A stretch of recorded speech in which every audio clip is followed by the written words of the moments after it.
back to Your Vote on Your TV. I'm your host, Barry Wright. We're taking a look at the candidates in Sarnia-Lambton over the hour period that we have. Carla Olson is good enough to join us. Carla is representing the Populist Party of Ontario, I guess known by their signs as the PPO. Carla, thanks so much for taking some time. Oh, it's my pleasure to be here today. Give us a little idea as to who Carla Olson is. Well, I mean, I'm a nurse, I'm a mother, I'm a grandmother.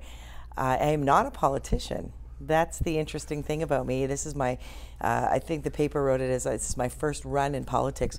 The truth is I'm not a politician. I don't have any aspiration to be a career politician. I'm simply just a Canadian that is sick and tired of the undemocratic politics we have and, you know, the unethical health mandates and all the public health officials. Right. Just had enough. Yeah, and I was going to ask you sort of what the catalyst was for you to run. So that's basically it. That was the thing. You know, I am a nurse. I've been, over the last 2 years, I've watched what I feel the government abusing the citizens with misinformation, some draconian measures. I mean, we've been locked down. We've been forced to socially distance, mask, and then there's the vaccine mandates and the policies that came into the workplace. So as a Canadian, I'm just watching, and I think that it's time that someone stands up for the people. There are millions of Canadians that don't necessarily agree with public health and the government at this time, and no one seems to be talking. All of the politicians are sitting. Right, and I know there's differences obviously, but there are maybe three parties that are sort of in the same area. Populist Party being one, the Ontario Party being another, and the New Blue Party being the other. So why did you choose? Or maybe they chose you, I'm not sure, but why the PPO, I guess? Well, they did choose me. Yes, I was nominated. Brian Everett, I'm sure many people know Brian Everett. He did run for the People's Party of Canada in the last federal election. And Brian approached me. He watched me go to Ottawa. He's heard me speaking out against the mandates. He realizes that I was a nurse at Blue Water Health and I was terminated on November 1st. Because I stood for medical freedom, and so he, felt that he knew that I aligned with the party, and so he reached out to me. Right. I'm sure, obviously, because that's one of the issues, a cornerstone issue, if you will, the COVID-19 issue. I'm sure you get a lot of people at the door talking to you about that. But notwithstanding COVID-19, are there other issues that people are talking to you about at the door? What's on people's minds these days? I think the main thing that's troubling the citizens of Sarnia-Lambton is the fact that they've had an MPP who has been basically absent. You know, I've been, the more that I get out and speak with people, they tell me that over the last 2 years, and it's not necessarily over COVID-19 issues or, the mandates, they've reached out to Bob Bailey and he just doesn't respond. He doesn't email, he doesn't call. So they feel really, unrepresented. And that's disturbing. And that, I think, is something that is happening in more ridings than just our riding. This seems to be the common thing. I mean, in the last 2 weeks, I've been on my website. You'll see I have a website, and on my website it has my telephone number right in the middle of the page, and that's very specific, and that is my personal telephone number, and I have it there so that people know that I am reachable, that I am approachable, and that I really am for the people. So I've been receiving calls. So it's been challenging to campaign and then receive calls that would naturally go to an MPP. And the things that I'm hearing are a lot of people are calling about the problem with ODSP and affordable housing. The shelter portion of the ODSP is anywhere from $500 to $700 a month. Now, everyone, I don't think there's anyone in Sarnia-Lambton that could deny that that's not enough for rent, for your cost of rent or housing. With this housing crisis, I've had phone calls from people who are saying that, that their landlords are kicking them out of their home because they're selling their homes, and most of the landlords, they'd like to sell their home because they're seeing that they can get, thousands and thousands above their asking price. Sure. Because we've got all these bidding wars happening. So this is, adding to our housing crisis. So we're seeing a lot of that. I'm hearing from parents who have children who, we know that we have a huge drug problem in Sarnia-Lambton, and I'm hearing from parents who are not feeling that they're getting the support you know, from our medical system for these drug-addicted kids, you know, or mental health too. I mean, COVID-19 has obviously accelerated, and you know, the mental health crisis in Ontario, and people just aren't getting treatment. I had a mother call me that her son was suicidal. She brought him to the hospital, begged them to keep him because she knew that he was suicidal, and they released him because they said that, you know, they just didn't see the need that she did, and he killed himself 2 days later. I mean, these are the calls that I'm hearing, and this is what the people are crying out about. Right. You know? Sarnia-Lambton obviously is a huge riding, as you probably are It becoming. Is a lot. You know, I mean, I knew how big it was, but when you get out there. When you start traveling, exactly. Wow, it is huge. It's challenging to get all the way through the community. Do you hear different things from people in the urban area as opposed to the rural area? Like, are there transportation issues in the rural area, or many of the same issues are many of the same issues the same? You know, whenever I speak to people, I mean, obviously, because I'm not a politician, there are a lot of things that I don't, you know, have, you know, a keen knowledge of. Like, for example, the farmers. I'm wanting to meet with the farmers next week because I need to know what their needs are. But I have pretty much everyone that I've spoken to, it's just been the same story, that they just don't feel represented, you know, and they're talking about, of course, inflation. What I have noticed is, one, I've noticed that a lot of people don't vote in this election, which surprises me. They tend to vote only federally. And so I've been really trying to stress the importance to voting provincially, right. You know, because I mean, this is where we can really focus on the local community. Yep. And what the other things that I've noticed is that people, that they're not voting, and I forget what the other thing was I was going to say to you. It'll come back. It'll come back. I have so many things running through my head. Exactly.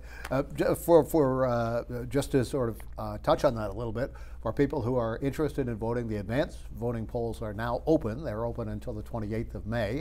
And then, of course, mark it down on your calendar, get a ride or whatever you need to do to get to the polls to exercise your franchise Thursday, June 2nd. So that's the day that you make your decision as far as who will represent this area and who will represent the wider province over the next 4 years. One of the things when I went on your platform, the PPO platform indicated that you wanted to restore integrity and leadership to public institutions. What exactly are you sort of getting at there? Well, we're talking more again about the lack of integrity with the government and with public health. Okay. We would like to. We're calling on a public inquiry on the money trail, for example, on everything to do with COVID-19. We're wanting to see which public officials have made money on this, you know, on this pandemic, you know, as far as investments and things like that go. Yep. And we're calling for them to, you know, again, reaching back out to the people, you know, understanding and listening. I mean, look at how many jobs have been lost. You know, democracy is about standing up for the people. We have the right to work. And telling someone that they have to put something into their body in order to work is... Are you fearful?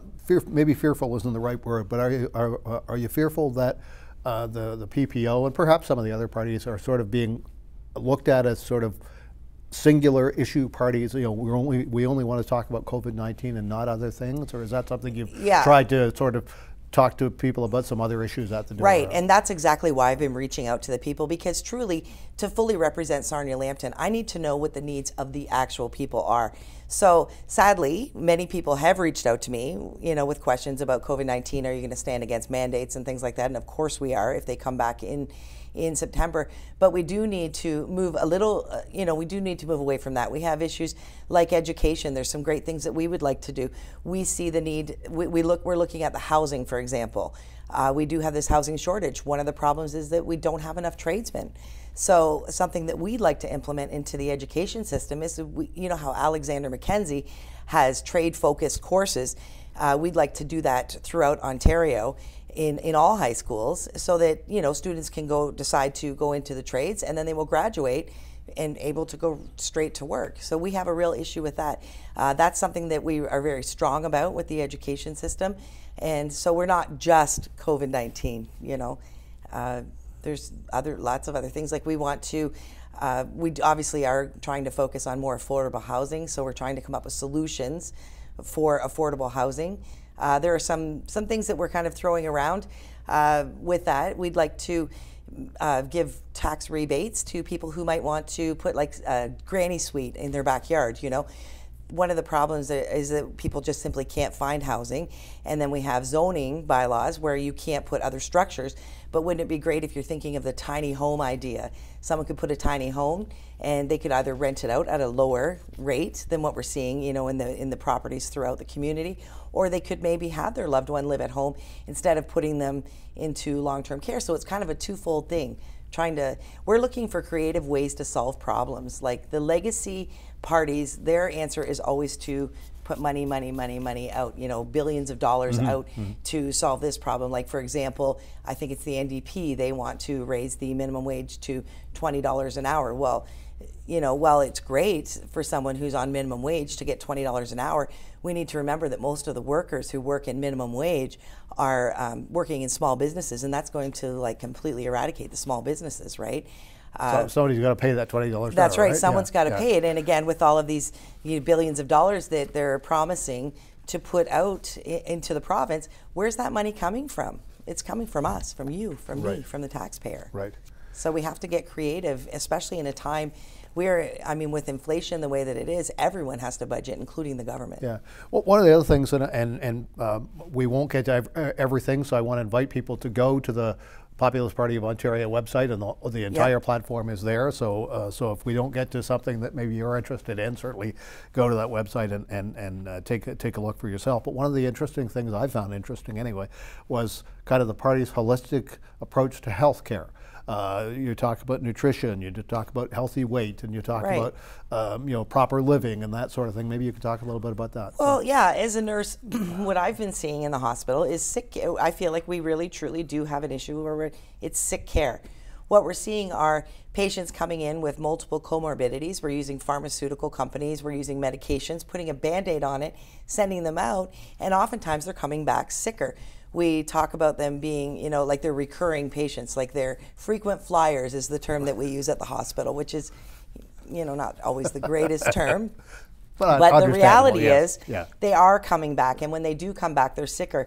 We're not doing a lot of health teaching. I think it's more, we believe that it's more important that you're proactive rather than reactive.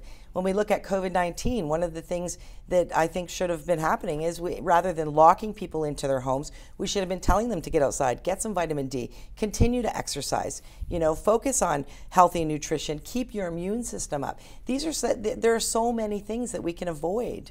You know, I mean, high blood pressure, keep your weight down, go to the gym, you know, focus on proper nutrition.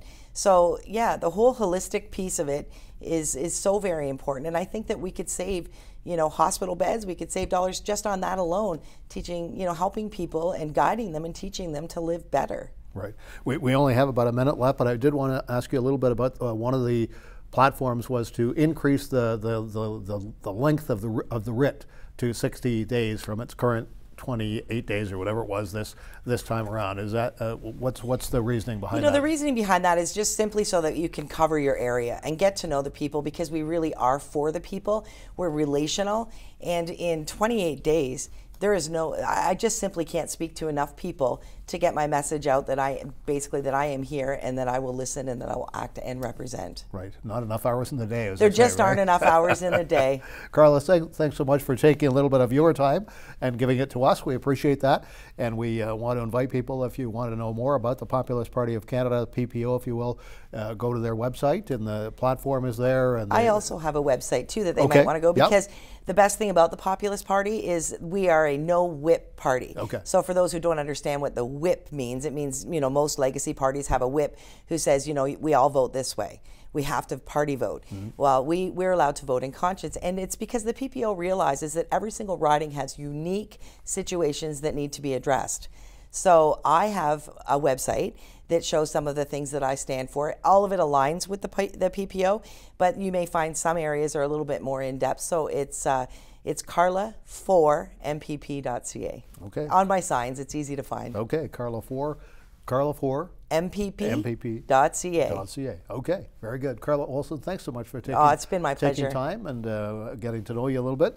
And we look forward to the results come June 2nd. You're watching Your Vote on YourTV.